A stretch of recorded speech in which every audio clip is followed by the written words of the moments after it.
Look at each other. God, great. Okay. Now, we've gone through that, and now the rear car comes up and starts to try to jog him into position so he can get into a firing position. Indy looks right.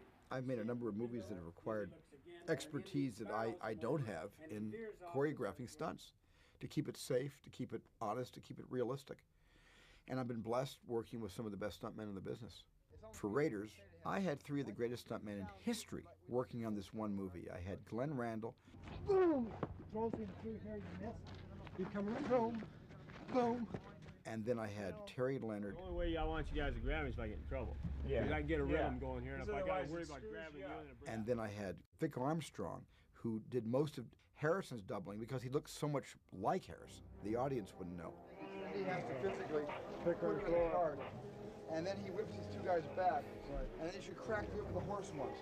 Stephen and George both have a vivid imagination for these things, and it often is left to the arranger to figure out how to make it work, and sometimes a little bit left over for me to wrestle with. First move, boom, lock, boom, boom, in. No, that's the move. Okay, now when you... Harrison is fantastic to work with. He's very tough. The biggest problem is he wants to do everything himself. You've got to keep holding him back because he's talented enough and physically fit enough to do it all, but he is the star of millions of dollars worth of movie, and you can't risk anything happening to him. I had total confidence in the stunt guys, and they thought through what was safe and what was not, both for themselves and for me. So it was just another day at the office for me.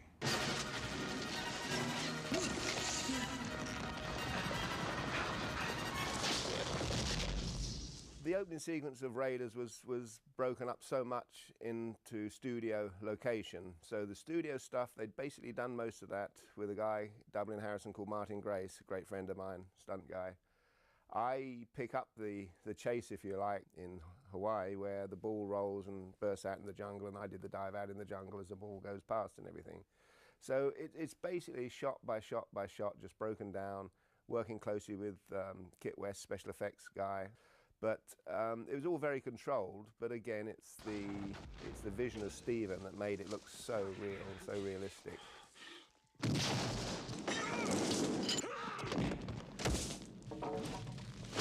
So the next time we do it, I'm aiming for your head. Right. That's for sure. Yeah. I think every sort of element that one wants to get into a movie was captured in that movie, which made it tough. Consequently, years later, when you're trying to set up movies and arrange and coordinate sequences or event sequences in movies, people go, no, you can't do that, they did it in Raiders. It used to drive us mad. Everything was sort of thrown into it. One of the original images that sent me off on this archaeologist looking for paranormal kinds of things was a shot that was repeated several times in several different Republic serials of a guy on a horse jumping onto a truck. So we did that stunt, that exact same stunt, and built a whole sequence off of it.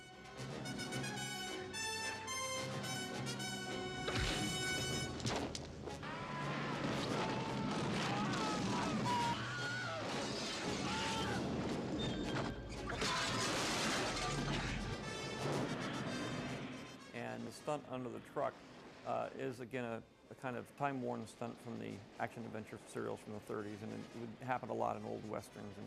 And Terry Leonard, who was one of the stunt guys, had just tried this stunt on the Legend of the Lone Ranger. He said, there's a stunt that I tried to do that I was actually copying Yakima Canutt, the famous stunt in Stagecoach, where he went under all the horses and the covered wagon. And in that particular situation, it didn't turn out too well. The swing team got a little out of line and pulled me over under the wheelers, and one of the wheelers stepped on me, broke my handhold loose, and shot me out the passenger side of the coach. And the front wheel and the right rear wheel ran over the back side of my legs. Needless to say, if I had come out of there head first and been hit in the head by one of those wheels, it would have been a little different story. And Terry said, this has been eating away at me for years. Is there any way you can add a stunt where I go under the truck and come back out the other side? So that whole stunt was Terry Leonard's idea. So I said, Glenn, you're driving the truck. I've got a lot of confidence in Glenn. I'd trust my life with him. And we didn't have room under the back, the third member, the gearbox, not literally the gearbox, but what they call the pumpkin on the back of that truck. If I laid under that truck, it hit me in the chin. So I had to get lower than that pumpkin.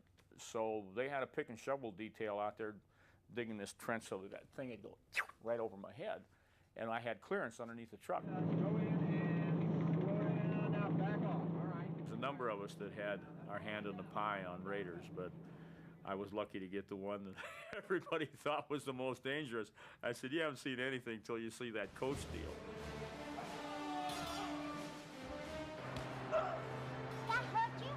We could cheat and do it down here low and have Amerish actually drop them. My participation in Temple of Doom was greater than Raiders, I would say, because I was on it from prep right the way through.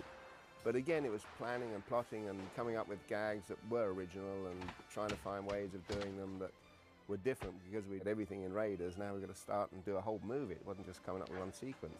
Obviously, most of it was written, but there's, you know, it's fine-tuning and polishing that goes on. I'd rather see a couple of blows on him that don't dent him, and just leave me there wondering what to do next. The first real stunt we did was coming out of the Obi-Wan Kenobi nightclub, crashing through the canopies and bouncing into the car. And we used a piece of equipment on that called a fan descender, which I'd invented a couple of years earlier, which controlled the descent of myself and Wendy, my wife, through the canopies. In fact, my wife, Wendy Leach, was the double for all the girls, Kate Capshaw and everybody, all through the Indiana Jones series. Good. Thank you, Wendy. We didn't know that. Come over here 2 inches. I have waited 6 weeks for this.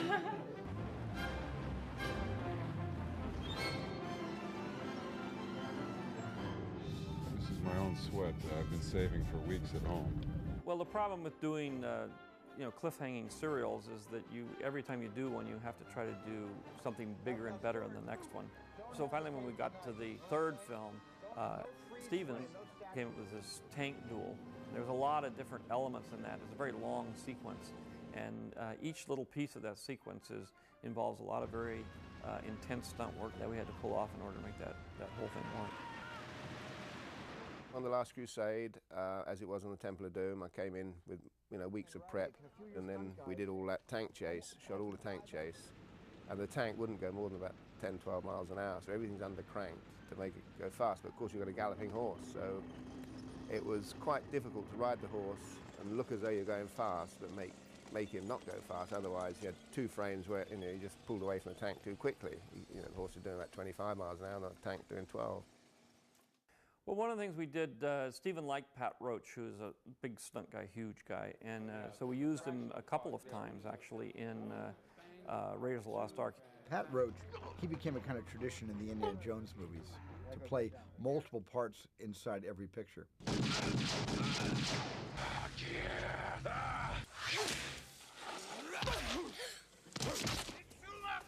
His part in Last Crusade was sort of cut down quite a bit, but we used him in all 3 films. He was sort of kind of a running gag in the films.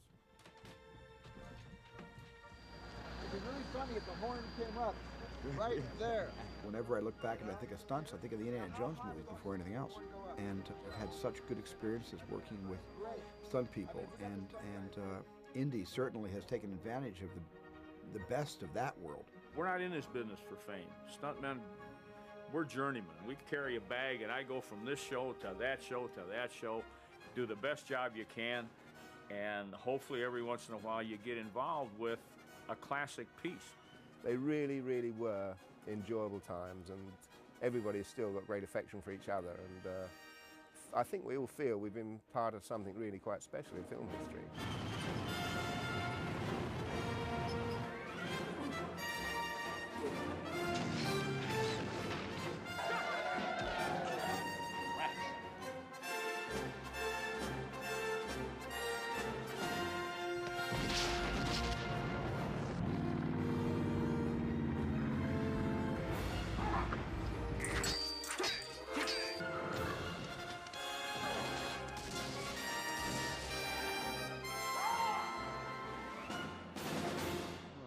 Great, but my heart stopped.